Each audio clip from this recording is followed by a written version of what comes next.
كتاب التوحيد. باب ما جاء في التنجيم. وعن أبي موسى قال قال رسول الله صلى الله عليه وسلم: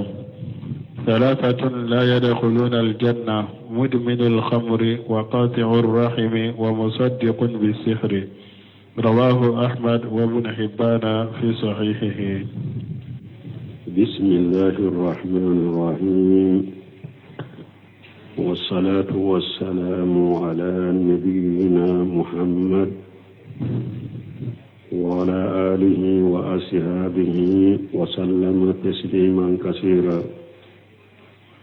سبحانك لا علم لنا إلا ما علمتنا إنك أنت العليم الحكيم. أستغفر الله الذي لا إله إلا هو الحي القيوم وأتوب إليه. اللهم انفعنا بما علمتنا وعلمنا ما ينفعنا وزدنا علما. بي أرابا سوية بجريا بكلاني كمناني أني بناني أني ولون فلا. شهر ربيع الآخر من يهجر سانكالونانينا بسوني وتاني وروناي. ميلاد النصارى كجاتي بافلا أني مغاني دورو سانكالوتانا بسوني وشيغيناي. أمبي دوربو مسدير رجاوا موكونو. درس الشيخ الإسلام محمد بن عبد الوهاب أكا كتابو كتاب التوحيد. bonda minna ko min nana delele munun nana dolo doni haramu yalila dono doni ni mogo be ko dogole mun doni wole katun u yere manai delele munun nanu haramu yalila ambo bonda dela hadisa min kalannan ka dersu temene hadisa in kalanna abi musa ka hadisa anyo doke akasrahula anjora yoromi ko musaddiqun bishihr an kan ka wuli odela qawluhu wa musaddiqun bishihr na ko aba musa ka hadisa kono ko ciden ko mogo saba kute do arjanna kono min be dolon mi ka caya ani sinji tigela ani min be da dabalila. ومصدق بشير حاجة هو الشاهد الباب نيرو يري حديثين يري دوكو بوندا ينكونو نيرو ديدو ووجهه أتوكو يجمعي أن علم تنظيم نوع من الشهر ودولو دوني دبلي تشويا دودو فمن صدق به فقد صدق بنوع من الشهر نمو من دارا دولو دوني لا أبكو من دارا دبلي نونيا دولا فقد سبق أن يفك التمي أن من اقتبس صعوبة من النجوم فقد اقتبس صعوبة من الشهر wani mu'min ya doni dota dolo wula abe koni ye dabali fana yoro dota hadisan labai ka dabali doni be jiri ka to ni ka dolo doni be jiri kata wal musaddiq bihi huwa al musaddiq bima yukhbir bihi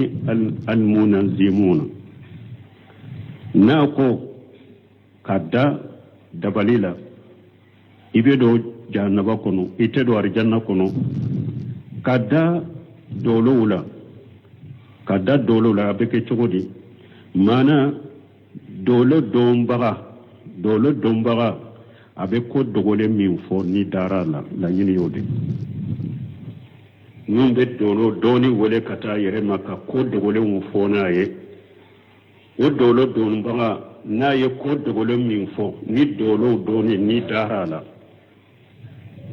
يتدو أرجانا كل الله ينيودي فإذا قال المنجم sayahdusu kaja wa kaja ni dolo dombaga ke min be baara kɛ ni dolo ye dolo dombaga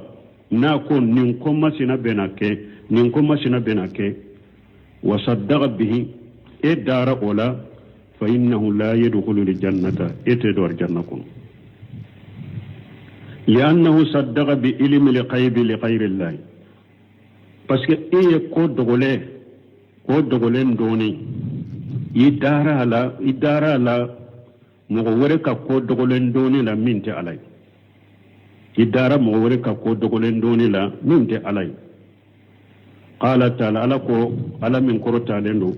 qul la ya'lam man fi samawati wal ardi al ghayba illa allah ala ko qur'ana kɔnɔ ko mahamura fu ye mɔgɔ si tɛ sankaba wolonfila la danfɛn si tɛ sankaba wolonfila la danfɛn si tɛ dugumakolo wolonfila la min bɛ ko dogolen don ni ala tɛ wala dolo baarakɛla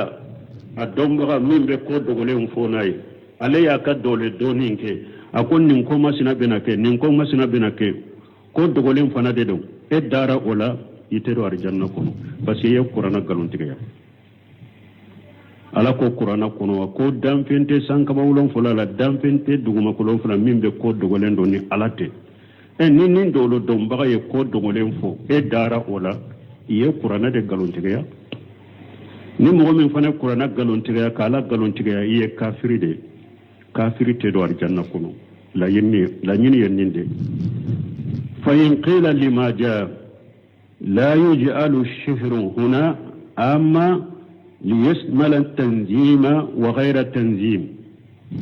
ni mɔgɔ dɔw ko a ma yan munna aw ma la yaj'alu shihru huna amma munna aw tɛ nin dabali n'a ko musaddiqu bi shihri munna aw tɛ o kɛ gɔrɔbali ye ana dolo dɔnbaga ta ani dolo dɔnbaga tana maana mɔgɔ o mɔgɔ ye dabali kɛla de i ye dolo dɔnbaga i tɛ dolo dɔnbaga ye mɔgɔ o mɔgɔ ye dabali kɛla de i tɛ don arijanna kɔnɔ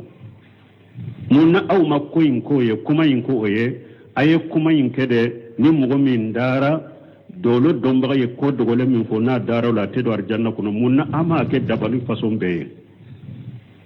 ni mɔgɔ min ye nin fɔ an ye ujiba an b'a tigi jaabi inna al-musaddiqa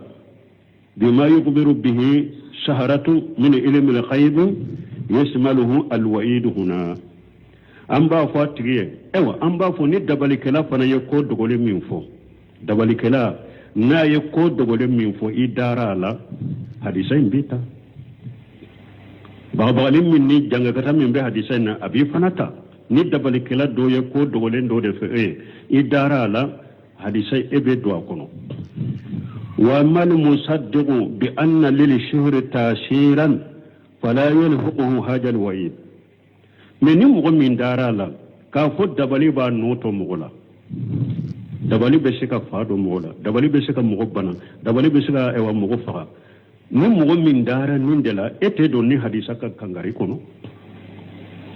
parce que ala yɛrɛ de y'o sabati ni mɔgɔ min dara la ko dabali bɛ fɛn kɛ mɔgɔ la fana i dara o de la dabalikɛla ama i bɛ dabalikɛla ye ko dogolen fɔ i dara ko dogolen in na i donna hadisa in kɔnɔ parce que ala ko mɔgɔ tɛ ko dogolen don ni ala kelen pewu tɛ mais ni e dara la de ko dabali bɛ se ka fɛn kɛ mɔgɔ la ayi i tɛ don hadisa in kɔnɔ mun na parce que ala yɛrɛ de ye dabali sabati ko a bɛ fɛn kɛ mɔgɔ la wa yata'allamuna minhuma ma yufarriquna bihi bayna al-mar'i wa zawji ala yɛrɛ de ko dabalikɛlaw bɛ dabali dɔ kala malikiya fula min nana n'u bɛ mɔgɔw lajarabi ni dabali dɔɔni ye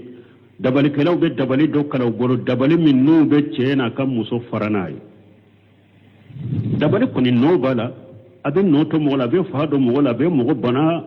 a bɛ mɔgɔ faga ni mɔgɔ min dara o de la ko dabali nɔ b'a la i tɛ don hadisa in ka kankari kɔnɔ e tɛ don o kɔnɔ i ja la saka anna lil shihr tashira parce que si ka t'a la nɔ bɛ dabali la dabali ba a nɔ to fɛn na n'i y'a dabali ni ala y'a latigɛ dabali in ka sɔrɔ lakin tashiruhu taqyiru mislu ma waqa min shaharati firawuna mais dabali ka nɔ ye de nɔ min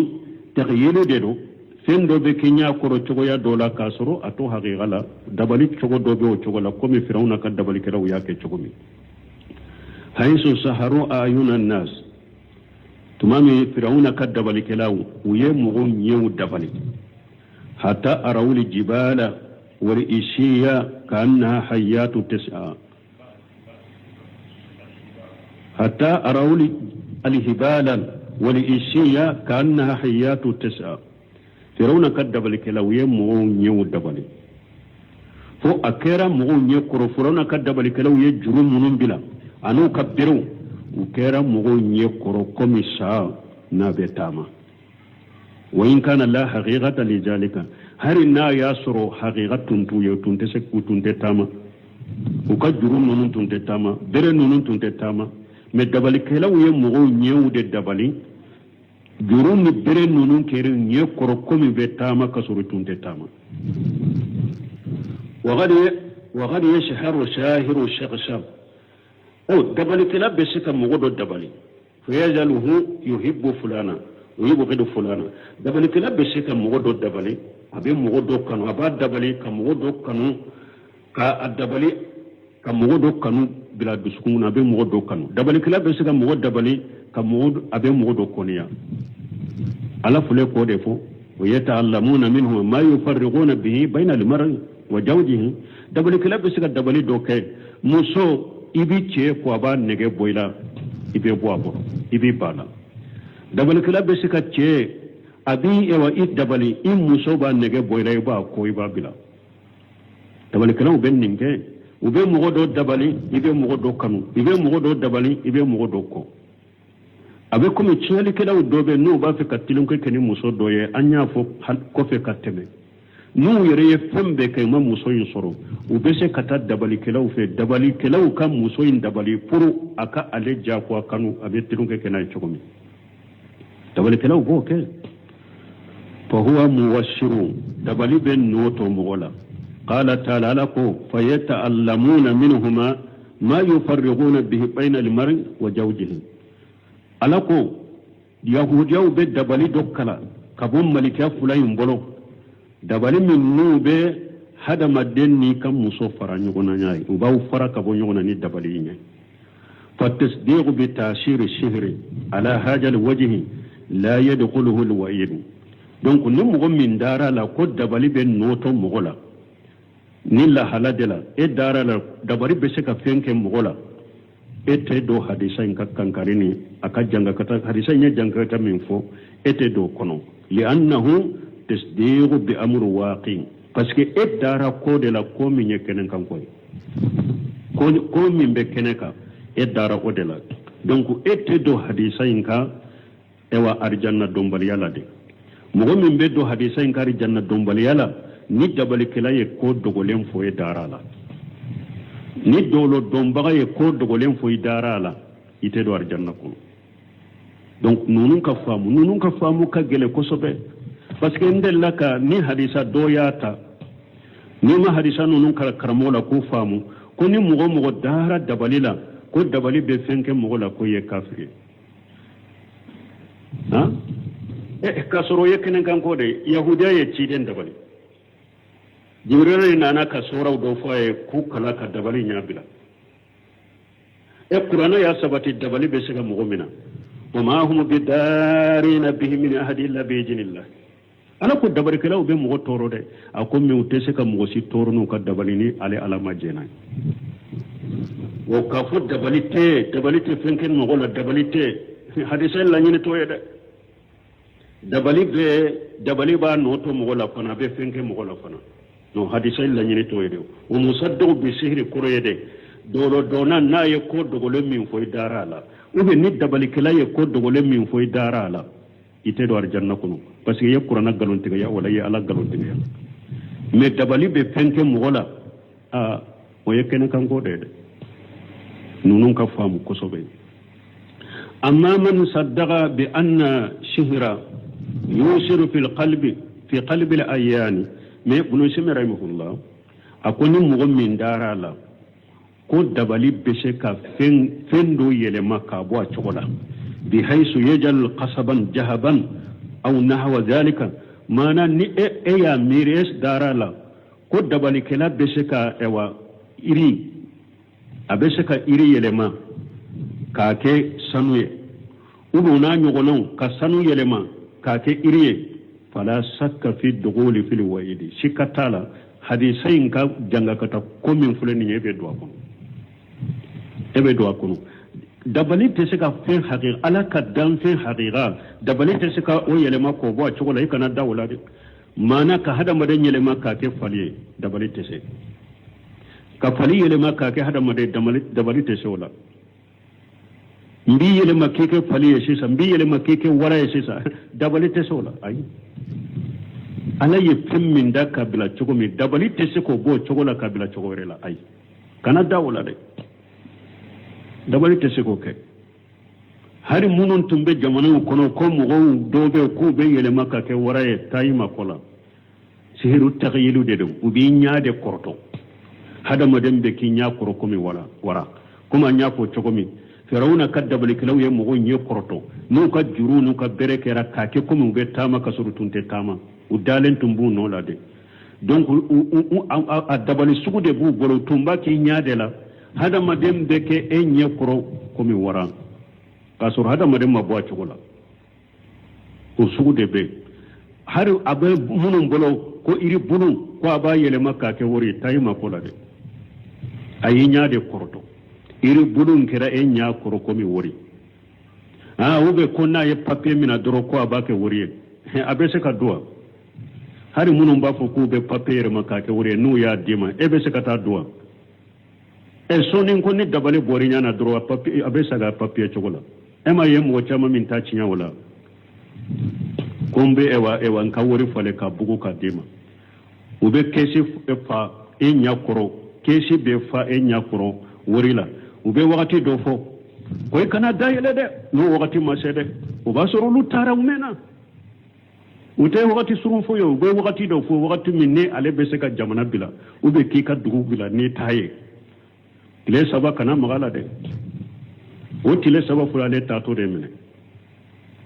na le tara eta soro yoro mi dro tile saba da fara ne tara doriba be soro papier la parce que dabari mbori nya la kaba iba be papier la masoro wala mo kan nim famu no mo min dara la ko dabali o abe fen ala ka fen kire min ni aya adila ka dila chogo min ko dabari be se ko yelema pour ka iri yelema ka ke sanu o wana nyogonon sikatala hadisa ye kankari min fo e donno kono لأن هذا لا يقدر عليه إلا الله عز وجل parce que ka fenyele maka hada maden yele maka bo hada maden chogola ka ke faliye ube ka ewa iri yele maka ke sanu yele maka ke iri mo site sola ni alate ala kelemtu de bese ko ke sino mo dam fente so ko ke de ka hada maden yele maka ke faliye ube ka faliye yele maka ke hada maden ube ka ewa iri yele maka ke sanu yele maka ke iri mogo sitte se kan ninke ne ala kelem tawte dam pente se la akungu pembe ka be shigiru taqyil al qumar fawjani ba fon al qumar al dabali sugu to yewde do ba fo shigiru taqyil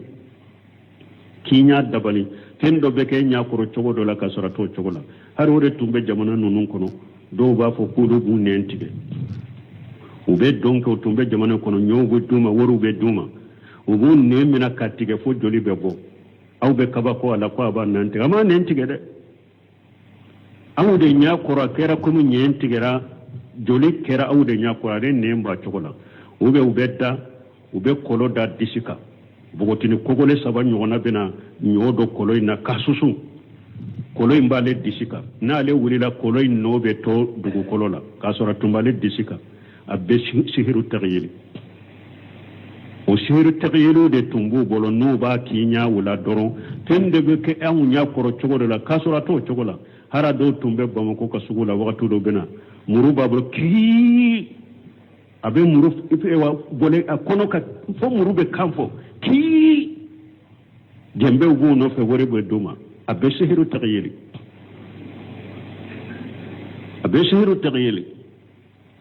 shawul islamu tilela ni akama jumu fatawa ayat dankari nimbela dole tumbe ko alebe qur'ana ko abe qur'ana la tama o fana na ka jama bunte mi a yen nasiha ka kelen na kala ko be minna ni nye setane bara ni shirku de ko ya abila amaso bunte mi ko mi ben ninke mo de la ko tromper ne jole e pese ka qur'ana tama ako bunte mi ala hari e jole ne be qur'ana tama bunte mi ko ha ko e wa ko basitala o yarande bu de nyogo ma dondo la ko nyogo so anaka qur'ana kana jama be ka nyogo so Cheikh Sala bunte mi a dalem ba ka karde kalande munu ala nya siranya no kalli mun yama ayedda ma dotto ako ankata ako nantara ni jama jora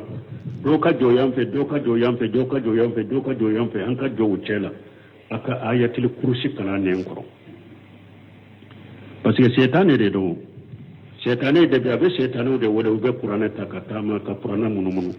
nambe ayatul kursi kala be setane te sekana qur'ana dalembe to anola Cheikh Sala bunte mena ka kala ndum tara ceye qur'ana da ayaka kilisufo ka kilisufo na ye kilisufa ba ko qur'anu dur mana munu ayaka kilisu ko dur qur'ana dalen tora ayufa ko dur qur'ana dalen tora ayufa ko dur qur'ana dalen tora akwa tetawo jama'a ya woci ala akwa tetawo ako shetane de itumbe shetane de wala abake kawun jolen toye ambake ayatul kursi kala shetane te sekanawo me wolu kalli mana da falin da tundo de anu kala nya siranya sai usala bunte me ninke qur'ana dalen tora amma se ka wala nola abbe shetane baraw de tumbu bolo yani sihiru taqilu no be hada madum trompe noy har sa kelen be mo bolo ay kunu mo shite se kala ka dam fenyele makka bo a chogola ko ba bila chogwerela ni ala yere kelen to wute وقوله ناكو ثلاثة لا يدخلون الجنة في سبب مغو سببك كون تدوار الجنة كنو هل مراد الحشر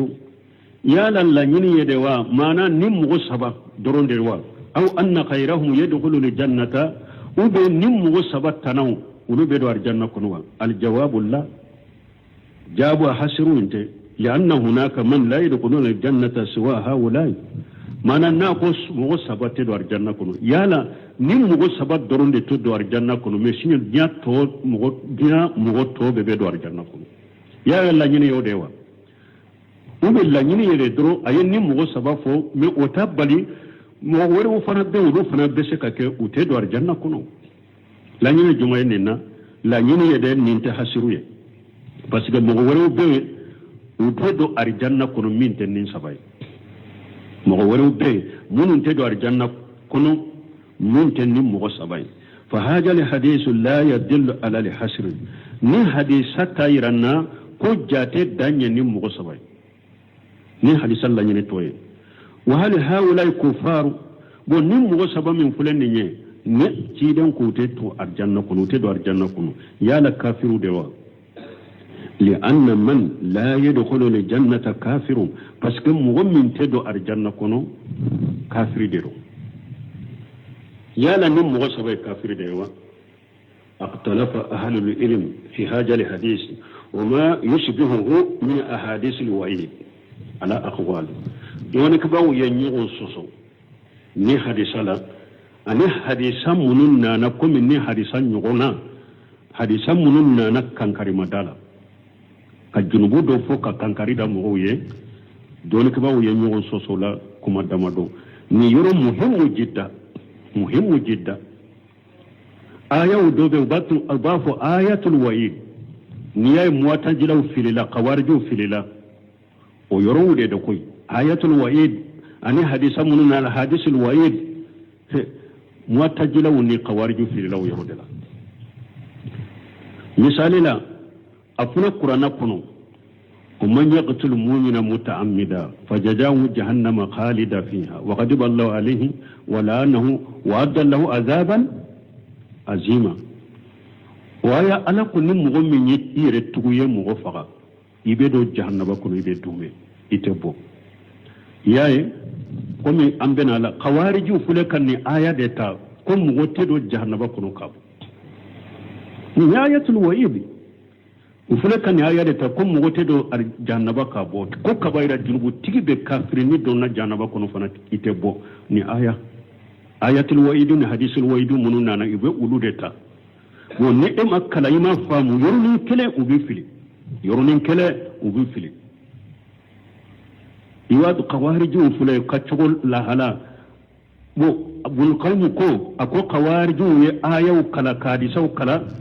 bi khairi fuhumi min mufam we ayaw kala kadisaw kala kasru mufam famu chugo jugudela odi yato ukatteli mogo ma aqida kala ukatteli ku soro ukatteli ku mina anu be kuma do fo gote wala udoke e nyana anin ko ne dina kode ali ibn abi talib tumamu ko ali ibn abi talib ma ali ko mogo fura ka bo ka kiri tigenne awuce uko kiri tigalate ni alate uye qur'ana ta ka sori tamannuna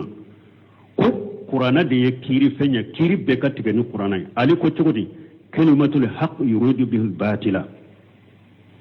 akuciya kuma de fule nu ya fu mewbe ulube ciyali de nyine nay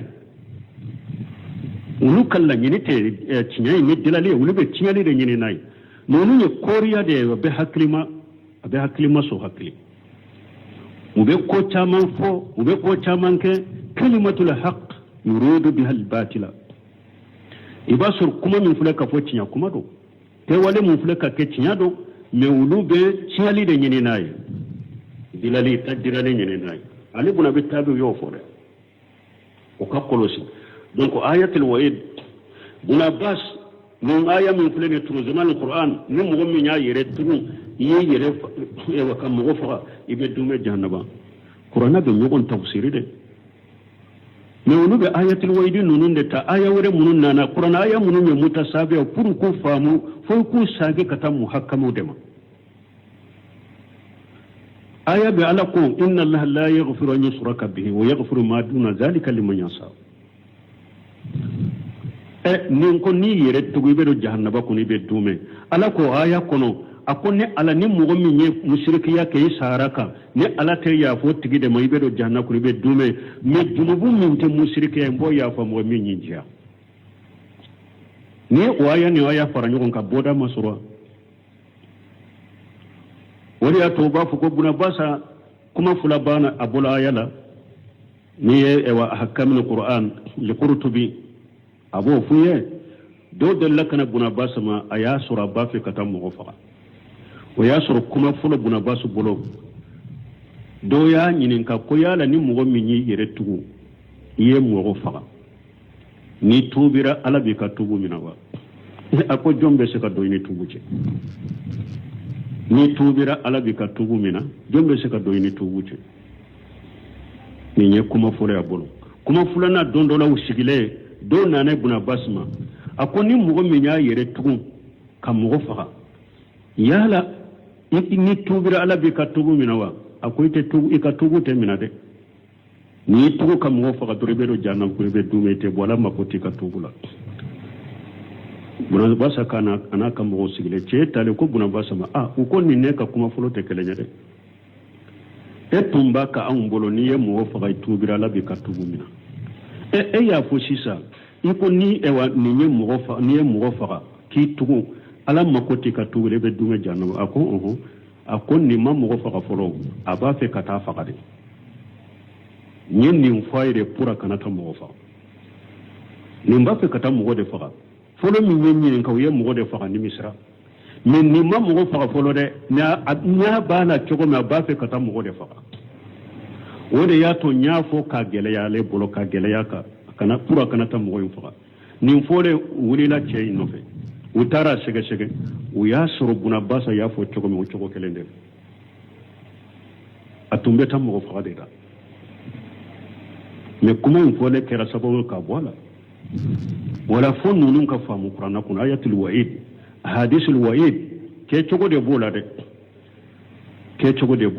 buna simun ba fe kana kuma ode la doni kabo ye kuma munun fola ako lamene hakle muhimmu jidda jibe fitnani balaw min nasisa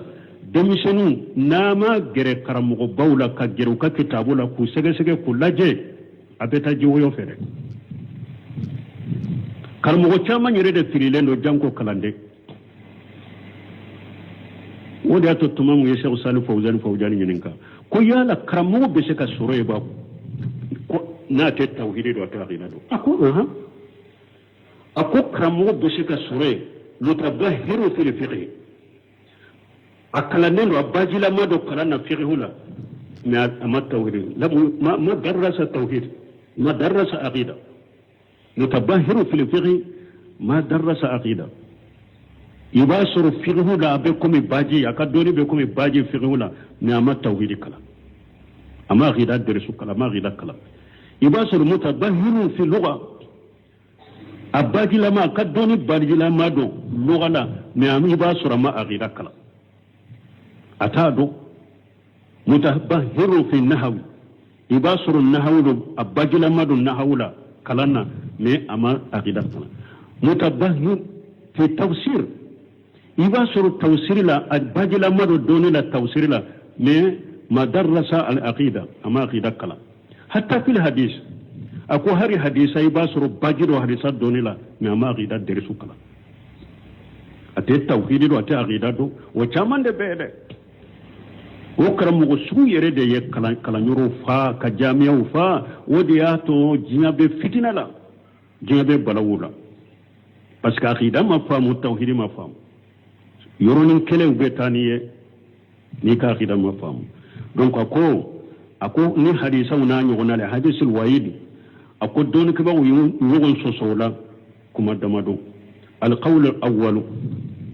kuma fɔlɔ مذهب المعتزلة والخوارج معتزلة ولك مذهب عن الخوارج معتزلة يجوني على حسن البصري كلاندون de tundo dondola uye ali hasan al-basri yininka uye ali hasan al-basri uya yininka ayatul wa'idu de la ali hasan basari ko yañinin ka kabayra junubu tigi la ako kabayra junubu tigi ako yomal kama do tata mashatillah ako abe ala jen koroy ni ala ya farama abe tari janna de fu mo foro mun be ar janna ni ala ma ya fama abe do jannaba na ka junubu janna ka bola abe tari janna o yum mabole hasan basari kam majlisula mutajila koroninya mitajal من مجلس الحسن البصري كلاندين ايا مبو الحسن البصري كم مجلس لا مشريك رفع اترى ادمنا مجلس دول وبافلو دي معتزله والخوارج ان خوارج ولود علي يكلك ولود انا بافو كو كبايرا جنوب تيجي كافرين ni donna jamna ko ite bobune samino yere bena kumuka ako kuma folo mu'tazilaw ka kuma an khawarijun allazina ya'khuduna bin nusus al-wa'id mu'tazilaw ne khawarijun fule nasumunu nana kankari madala niyen nin kebe do jannaba kono niyen nin foybe do jannaba kono udureta fayarawuna al-khuruja min al-iman bi hadhihi al-mashiyatu khawarijun mu'tazilaw khawarijun bolo ni wayidu munu fule ni ayatul wayidu ni nasul wayidu munu fule ni ulu bolo nuye ulu ke ha ko wala soso beke sabo ki bol limani ala siakele masala ni ire tuku kam go faga e bora limani ala ni dolomi e bora limani ala ni baraka ni ribay e bora limani ala ni jene yake e bora limani e kera kafire e joli bori dagara anka e faga fu anki kan na fulota معتزلون خوارج آيات الوعيد ولو تادي ني ولو دوكي كوني او جنوبو دوكي درو كوي إبورا لمن يكون بهذه الماشيات نو جنوبو لكن الخوارج يقولون هو كافر من معتزلة ني خوارج فرنفانسي دوني بو تشابوفو أقول مي خوارج بافو كو إيه كافر دي خوارج بولو كبيرة جنوب تيجي بكافر خوارج بولو دولو منا كافر يريبا باركلا كافر جنيا كلا كافر دالون تيجلا كافر نوكروفلا كافر nana funyo fenye kabaira junubu ni koni yake kawariju bolo kafiri ray bora dina ko iye kafiri de wal mu'tajilan yaquluna huwa fi manzilati bayna manzilatayn ika jiya kirula mu'tajila ko kabaira junubu tigi ko be joyoro fulani nyogonche oye munye anta fi makafiri anta fi mu'mini ebe kafira ni limani achi iyado kabaira junubu tigi mu'tajila wonni kawariju te kiri kelena kabaira junubu tigi la aka jiya kola kawariju bolo kabaira junubu tigi kafiri de mu'tajila bolo ite kafiriye ite mu'miniye ite kafiriya ni mu'miniya ce wa tantafi'u ta'ifatani ala annahuma muqalladuna fi an-nar ne jama fulain bebbe yorojuma mu'tajila woni kawariju bebbe yorojuma kawariju mutika kola o fula bebbe nembaka ko kabaira junubutu nu do na janaba ku te bube dume abe ko mi kabaira junubu ka jiya kiri mu'tajila woni kawariju bora nyogon ko re le kabaira junubu tigi ka lagara kiri mu'tajila woni kawariju bebbe na kelen kawla o be bolo fula be bolo ni kabaira junubu tigi do na janaba kono ate bo ko mo te do janaba ka bo wo ya kawariju mu'tajila be ويجرون هذا الحديث ونهوه على جاهره ولا متجلو أن خوارج ولو بني حديث بولا أكا جاهر دكا حديثا نانا تشوكو مي درو لو ببارك ني حديثا وتشوكو دلا درو منا تيدو أرجانا كونو سنجي تغلا تيدو أرجانا كونو كود ولين دومبغا ني دارا لا يكود ولين فويتيدو أرجانا كونو ايوايه كافري ولو بارك ني حديثين جاهر دي ولا ينظرون الى الاحاديث الاخرى وتلا جنك كتا حديث وروما دلت على ان من في قلب الايمان حديثا منون كون لي من يبن حدا مد من دسكون كونو وين قال هرنا كير لي من فتن دي فانه لا بد ان يدخل الجنه لا بد ابدو الجنه كونو ولو تاك وتو حديثتا مثال ciiden ko sallallahu alaihi wasallam ar ko yomal khiyamah don ala ba fo aye mugo go jahannaba kono man kana fi qalbihi misqala jarra hakke liman yabe min bisukun kono aya bo jahannaba kono fo hadis sallaba man kana fi qalbihi adina min misqala jarrati fakhrujuhu min an-nar mu'minun bi jahannaba kono min be miskala jara hakke kuro limaniya be min bisukun kono aya bo jahannaba kono ni hadisa salewe mais mu'tajila woni khawariju ten ni hadisa wuta wulu te lajjele ke ni hadisa wuye wulu be lajjele ke ni hadisul nasul wa'id wulu be tafuro min nasure munun nana ni ala ya hada made in ewa lakanu ayi ani aywa are yampa ya fa munufo hada madanye ani ayyuka boli munufo jahannaba kono uto hadisa wulaje القول الثاني نين فامورا معتزلون ان خوارج تاسراو يوم فاموا ها ناين نونو فامو ابل لافيا ناين نونو فامو دمسن chama be nayin nonun famu jiya ka fitina chama be ate do kono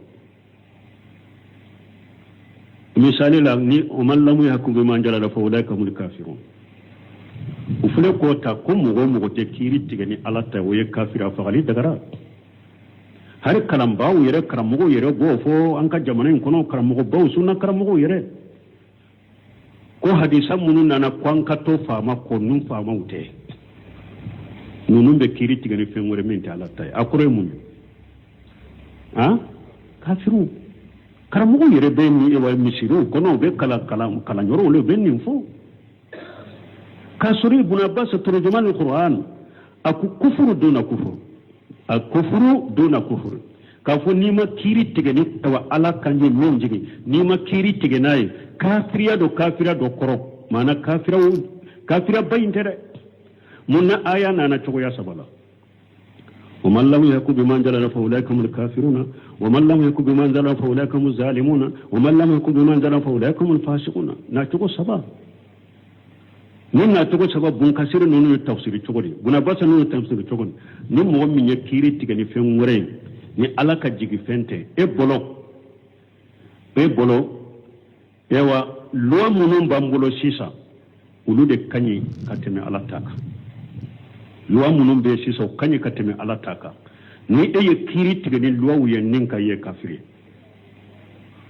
parce que hada maden ka fendila le ngalo to nyale yo fasa manti alaka sayai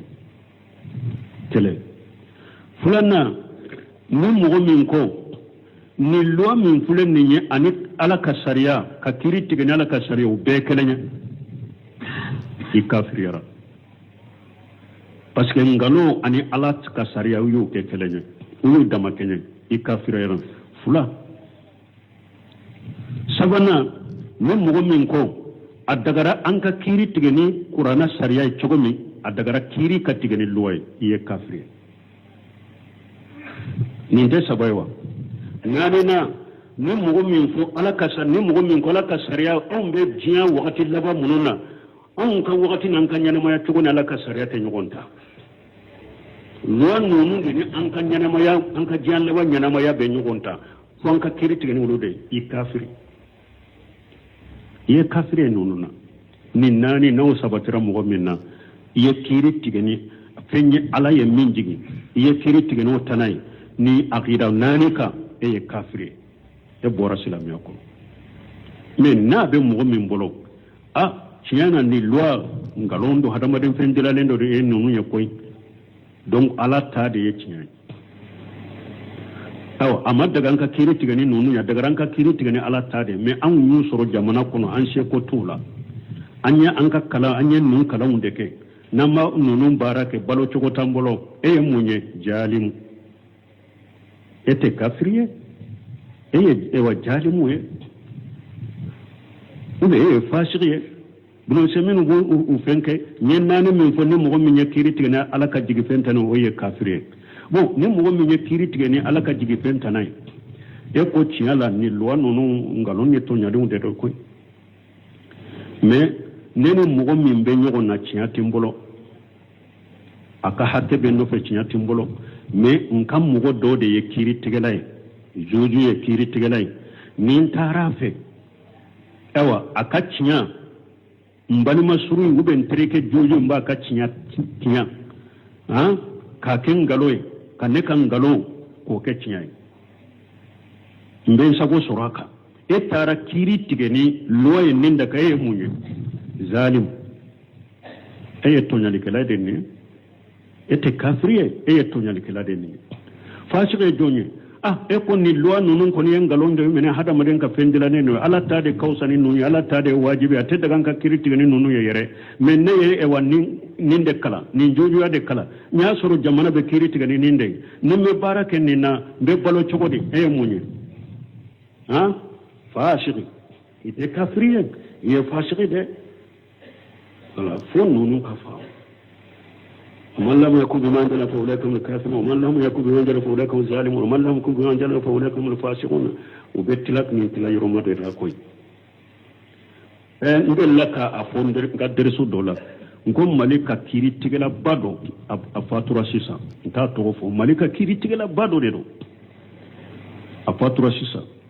kinto masjid salamu deresula golofula dondola atara misirina na ya suranka deresu donte ala misadero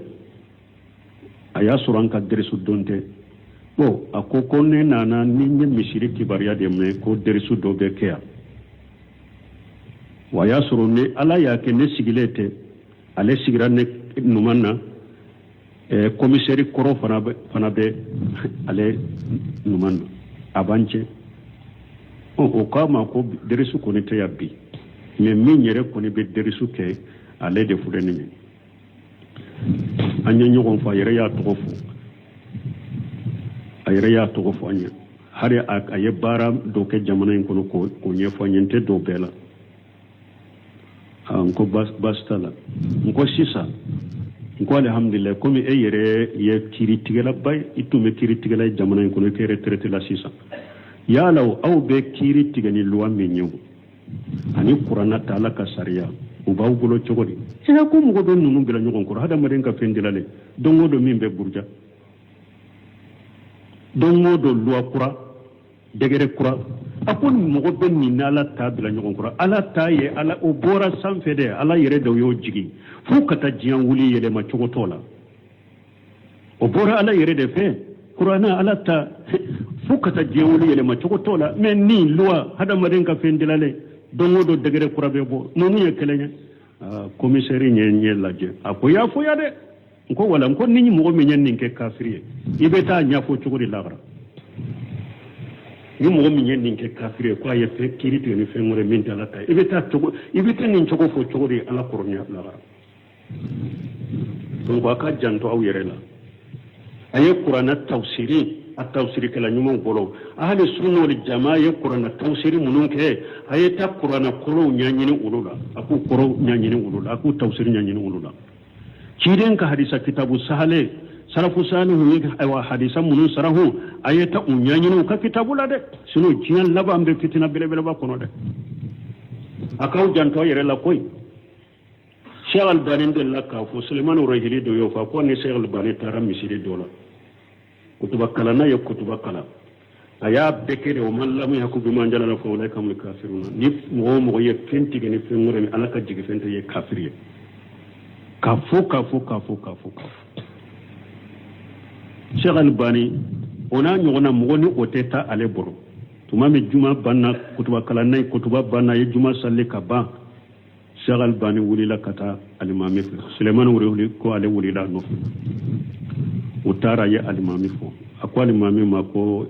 yini cheni baraji biye iye ewa kutuba min kala o mallamu yakubi manjala fo wala kamul kafiruna me ja ya sura alimami nyere bestu ne karabetu de bale yere la fini jigine bombo sidile akwala ki saraya kutuba min kala ko mi alimami e yere makiri tigene la ka fen jigile de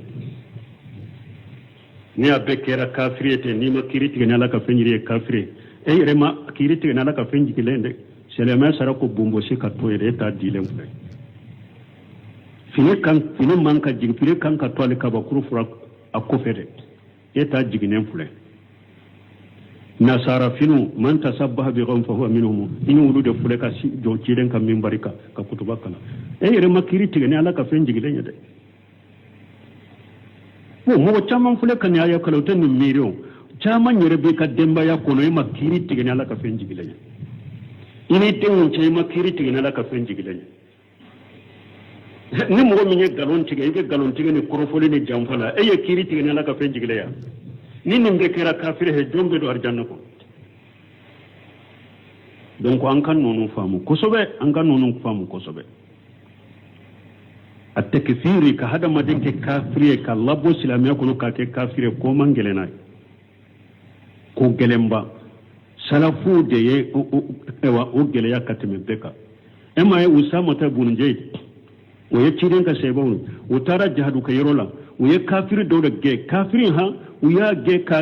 جي بوليلا تمام كورا لو يبقى مرتا عليه يرد يادو سيسا تقويا سلطان بفقر اقول لا اله اشهد ان لا اله الا الله وأن محمد رسول الله ويافا ko pasiga sirana de doro ko siranya de ya doni aya do sisa tenya fagali ko aya fo siranya de ya do ala jahiro to de ira metuma mutara ya fo ci de aqul la ilaha illa allah fo len ko fe aya fa yawmal qiyamah do ni mo go jora qiyamah keneka ni la ilaha illa allah ibn ninke chugo ala pro يوم القيامة دون لا إله إلا الله من نتشي يا فو ابن نك تقول القيامة ابن فوش ما سبب فو أدو أكو أسامة بنجي كوكو على يريا أكنو أدون كاكي على دون تو إسلامي على نين نكو نغنا ما كيابولو أكو أما فولا كما مني أسرنا أكو يا دوسكم فرا aki tumba dusukun fara ka doke ayafo ani ala kama ube ayafo ni siranyari munay ma dusukun fara podo wala quwwata illa billah demishono aya janto yere la de kam wo kafiriyate ka fagate ko nogonte de joli bo ko bele ko dum bali mo ambe continent ka dresula ube dersun de kono wore ya to an kuma nuka ako jama kulu fulani wal alqawlu sani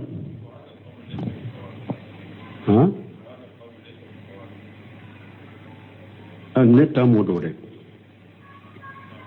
ولا ينظرون إلى الأحاديث الأخرى دلت على أن من في قلبه إيمان وإن قل فإنه لا بد أن يدخل الجنة ومن لجلك كتو حديثه من نت داريا أو كان نسوغا يجمعه ولا مانا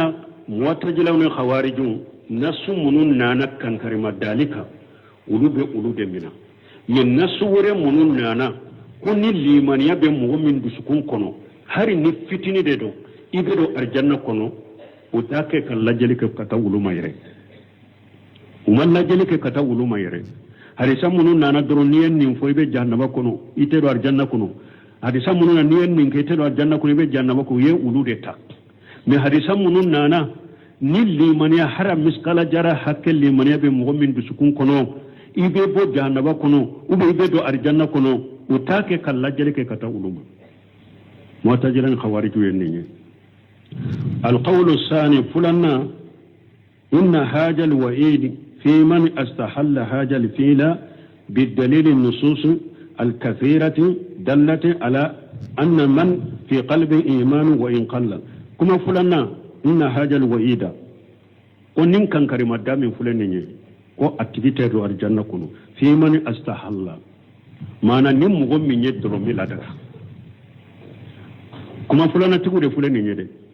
hadith wa yidum ulu yu baraka nyonya tigude ni tiden ko mo go sabate do arjanna min kaddolo mi kacca sinji tigala ni dolo dona yed ko dole min fo min be dole ita do arjanna kuma fulana tigu ko la nyine munye mana nim mo gommi be dolo mi yeddo mi ladaga ede tata arjanna kono ni mo mi ye sinji tige ndonte fana e sinji tige la daga ite do arjanna kono ni mo mi ndara dolo dombaga na ye ko dogole min foy dara la dali ndonte de iya la daga wo kuma fulana tigo tayni هذا الفعل بالدليل النصوص الكثيرة دلت على أن من في قلبه إيمان وإن قل ulu ko ni ya la daga ko paske ku dalila wero nana munun kacca munun bayira ko ni limaniya a fitini ko ni abe mugo min biskun kono fala budda an yadkhula al jannata ko la budda ebe do arjanna kono ko ola o dalila ko so munun fulni ayatu waydu munun fulni min ya la daga de ede to do arjanna kono me dalila wero nana munu nyaayira kuni limani hara doni be min dusukun kono ibe do arjanna kono wa hadha alqawl laysa bisawab wala bulu semin kunnin kuma fana de te sawabai li anna man sahallahu kafiru wa law lam yafaluhu ayan yurafamu parce que nim mugomi na yeddoro mini la daga hari na ma mi kafiru nim mugomi ni aye sinji tige la daga ako fuite sinji tige la daga lendo hari na ma sinji tige kafiru ni mugomi nye ndara ewa ni mugomi nye kada ko dogole ndoni baga ni mugo ye ko dogole fo kadala ni mugomi nya la daga hari ni ema dati gila ye kafiri faman istahalla qati'at ar-rahim aw shurb al-khamr masala fa huwa kafir ni mugomi nye sinji tiga la daga ube eye dolomi la daga iye kafiri de wa illa yaqta rahima hari ni ema sinji tiga wala mu yasrib al-khamra hari ni ma dolomi ayni yoro fana famu parce que ni yoro ni la wa dondola ahmad ibn hanbali na ko ni mugomi nye salli to eto ni te salli ye kafiri doko ayi ko ni mugomi nye salli to e mais abi idusukun kono salli toli iya la daga de iye salli toli na o de yato ibe ke kafiri mais ni e koni ite salli de mais abi bolo salli ye fardare ko ite kafiri mara yede la de ka kabo ko tigila ako ni mugomi hari na be salli na ko salli toli e kafiri salli toli daga ko kafiri do ika ke be salli re me iko ka salli toye salli baliya daga lendo har ne be salla ku ye kafiri de wala kan nurunu minu fana famu muhimmu aqida la ko sobe wala usemi fune ko de fo mun fana ko ayate ko al-nususul waidu mun fule ne ne mo mi nye dolomi aye dolomi la daga ode te do arjanna kono ni mo mi nye sinji tige aye sinji tige la daga ode te do arjanna kono ni mo mi ndara ko dogolen do mbaka ka kumala ha donc ko ya la daga idara la ya la daga ite do arjanna kono mais ni ma dala ako ninne te cinyai parce que afune ka ko chogomi ni eye dolomi la daga har kana dolomi ye kafiri ni eye sinji tige la daga har kana sinji tige ye kafiri donc nin kuma fana te sababa adonna nususul wa'idi kuma munun bola kuma fulana de fulane ne nin fana te sababa alqawlu salisu kuma sabana inna hada min babi ahadith alwa'idi التي تمر كما جاءت لا يتعرض لمعناها كما سبنا تقوكو كل منو فلن نيه كان كانكاري مدالته hadisa munun nana kankari madalate ku nana chogomi ambo kala ku teme o chogola me an kana fo ko ambe maka ku kamana la ko prepare de la tige wore nyinula unana chogomi doro an ku fo o chogola an katime bal yuqalu balamba fode هكذا قال الله وقال رسوله ونسكت أمبا فودي أوا شيدنيا نفوني نشوكو دي لادي أكوني مغمي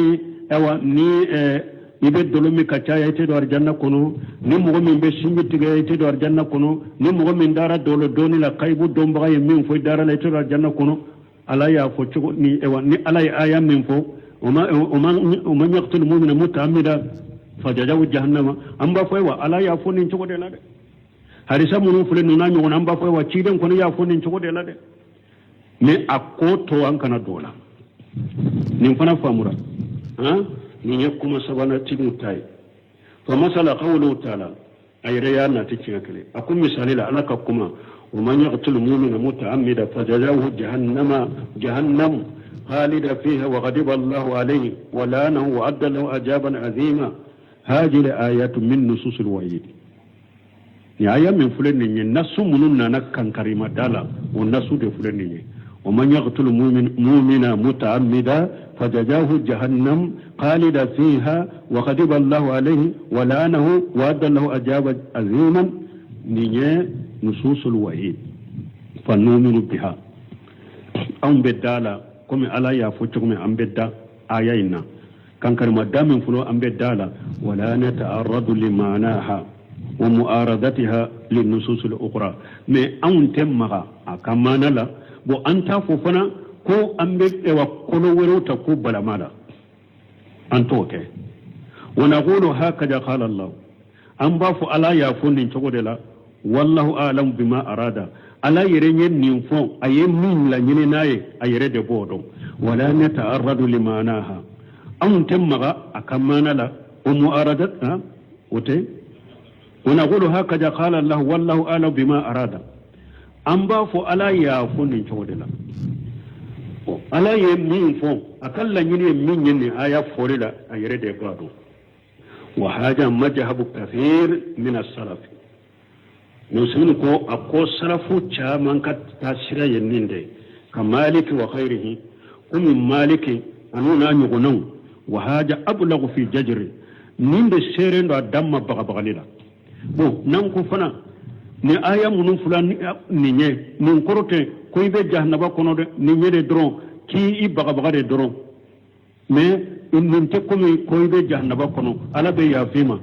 anya mo ko no ya tigi ba man no ya bolo bo imamu na malik ne wa sarfu chama ka majhabin ko mi maliku na nyono unuko ayai na na chogo mi an ka fo mo gola o chogo la an kana fe mo re faraka abete baga ya tigi hadisan ana kamin fo chugumete do arjanna ni bin nin chugula an ka fon o chugula an ka teme ciden ko nen nin ke do do arjanna ko an tamma mana la an ka fo ambe kurowere wonati ku bala mala bon nan ye koto a chugula te nin de baga kabo kono ko buna basa ya nyona ke cogo me aya do mo do la ko ba fe kata mo fa akon ni tara mo fa al ite ala te ya fe mo be do janna be dume pour akake baga le ma ka mo fa bila donc imam na malik nunun ko akon nususu ani sarafu chama nususu munun nana kankare madani feuna an ku fo u cogo la te doro ka uto u ka kankare la dan nate ninya kuma jole nay sabana القول الرابع كما ناننا إن هذا النفي مطلقا ونفي المطلق يهتمن على مقيد كما سبنا تقول كو بليلي منو فلن نونيه جيني من فلن نيه مانا كافو إتدو أرجانا كنو أفورا كابلاتين دي أفورا دي كابلاتين ونفي المطلق ni geni min fana nana ka fendo ge ka bilate yuhmal ala al muqayyad amba bilade doni shirila fem min nahrisa werula no yuka jahannaba e war janna doni dombaliya shirifen dola ube nuye yuka jahannaba doni shirifen dola ambe min nana ka ageni kete ka bilate amba bila nasu de ka nasu munun nana ka shirifen dola فيقال مثال الأنباف لا يدخلون للجنة دخولا مطلقا أنباف النونون تدو أرجنة كنو دوليتي وتدو أرجنة كنو دوليتي يعني لا يسبقه أجاب كفو بدو أيوة وتدو أرجنة كنو كفو بدو أرجنة كنو كسر ما لا جابا أنبيو دفو كفو بدو أرجنة كنو تي كسر هرني لا جابته وما لا جابا كفرو أنتو دفو ها ماذا يفهم ولكنهم يدخلون لجنة الدخول يسبقهم أجاب بقدر جنوبهم وبشكروا جهنم كنو وبشكروا أرجانا كنو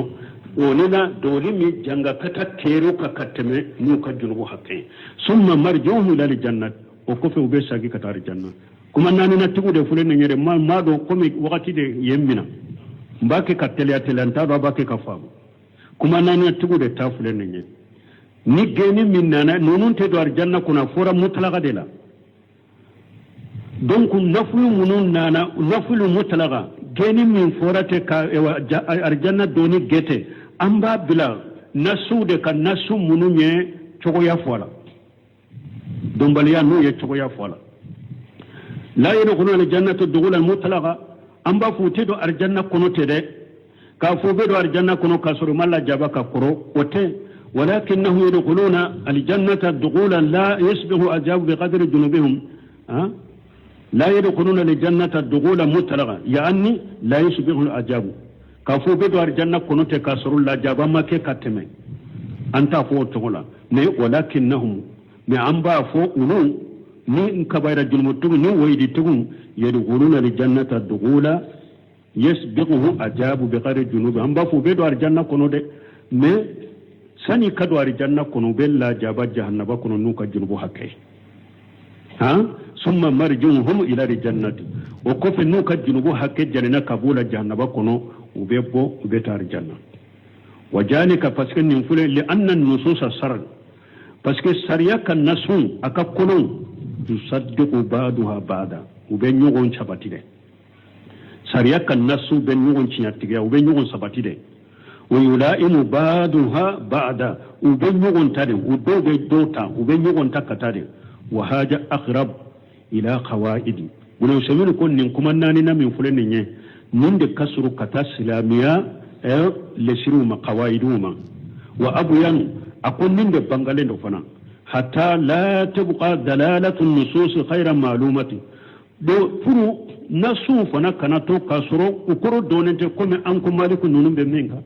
ulu ma fankana maka korola an ka fala yere de balla nyini doni ni ki yere de balla nyini doni ni bon nanyi nasun ko ala ko nonun te do arjanna kono me alla nyini te ko ewa nonun te do arjanna kono alla nyini te ko dombale tawde o be se ka do arjanna kono de me o be la jaba tasuma kono ni ka junubu hakaya folo nu janina jannaba kono o ka junubu hakke janina kabula o be sagi ka tar janna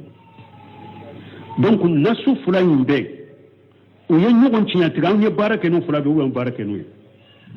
nasu minnu nana wayidula an ye baara kɛ n'u bɛ ma baara kɛ n'u ye nasu munun fana nana ko miskala jara hakke ni limane fitini bi ika e wa duskun kono limane fitini nabi duskun kono ite to jahannaba kono be do arjanna kono anye barake no fana uga ma barake nay anye barake nay ninde do islamiya qawaidu be nyogonta e wa ninde la fana anye nasu nunun bara nyogonya amma nasu toye kasoro korotula fa yuqayyadu an-nusus ba'daha bi ba'd ambe nasu nunun insiri ku doke kado siri ku doke kado siri kado farafansiya wala sai san ba fo ni ciden ko nunun sabate do arjanna mana ate ko mi ku be do arjanna direte kasoro malla jaba ube se kado arjanna de me sani kado arjanna ube la jaba tasuma kuno de foro ni alama ya fuma ube la jaba jahannaba tasuma kuno de foro mu la jabara ka junubo hakke e wa borula liman yamin bu duskun kono una bo una tarjanna donc lo sebe rahimahullah kuma nani na ayen ninde sembentia ako ninde de sawaba kasuru ewa ninde kasuru ewa dina ka qaida wuma ewa ninde de fana bara kerane ewa nususun kulo nana ayatul wayidun ani munun nana ko hari ni limana doni be duskun kono iteto jannaba kono be do arjanna kono wala anya barake no be inshallah komi anka laba wa hunaka ihtimalu ako ewa fin warbe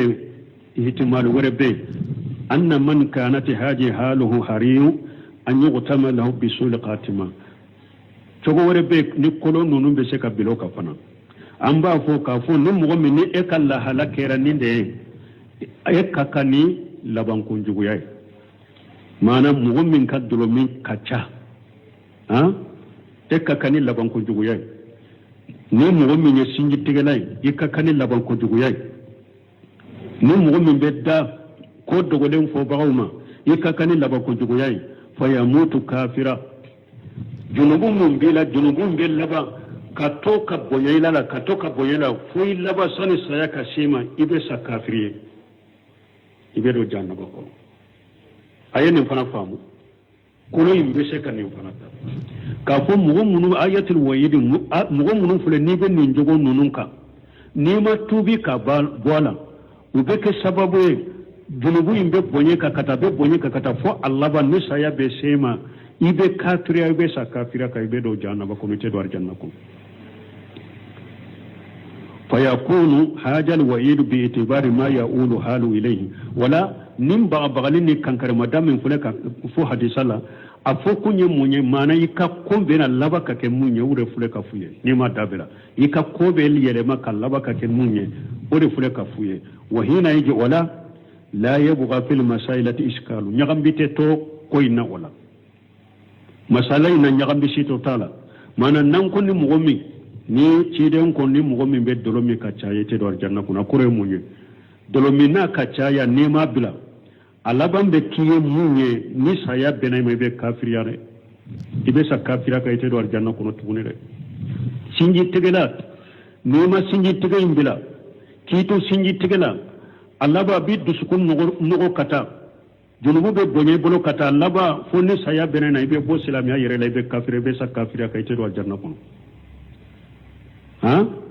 kolla nyini ewa aye be sekan ni fanata wa hina la yabgha iskala fil masal iskalu li'anna man mata la kufri wala nyagambi si c'est ton masaila inatugune parce que ni mo min sara kafiriya ka fala yadkhul al jannata ete do aljanna kono wala وهو مخلد في النار ابي دومه جهنم بكونو وربما رسمنكو ابي ادولا يويده قوله صلى الله عليه وسلم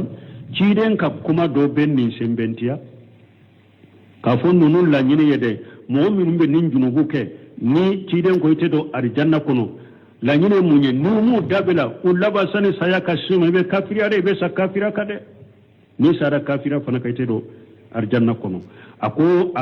adola ciden ka harisa dobe ni sembentiya ni ciden ko la yajalu almaru fi fushat min dinihi ma lam yusibu damma harama awa ciden ko silama ite wule ibe yuru wali la ikadina la ni ma jole haramu ya lembo silama be yuru wali la ikadina la ni ma jole haramu ya lembo mais ni joli haramu yalen bo ima tubi ka bola i dusukun be nogo kata be nogo kata i dina be koroila kata fo i laban ni saya be sima i be kafiriya i be bo silamiya kono yere fa yakunu haja qawlan khamisa no sebinu ko ola nimbeke kuma durunai wala ako fihi masaila ako anka abe kala وفيه مسائل أن يربو كراكة وقت يمنا كبا مامي كيسو بيبوالا donc an ka joya sino ewa ne tunyari fen do labbe umabba ni ala sonna dresure ambe wuluke ka masaila udafa inshallah alaka aknyimanda subhanaka allahumma rabbuna bihamdika ashhadu an la ilaha illa anta astaghfiruka wa atubu ilayk. أعوذ بالله من الشيطان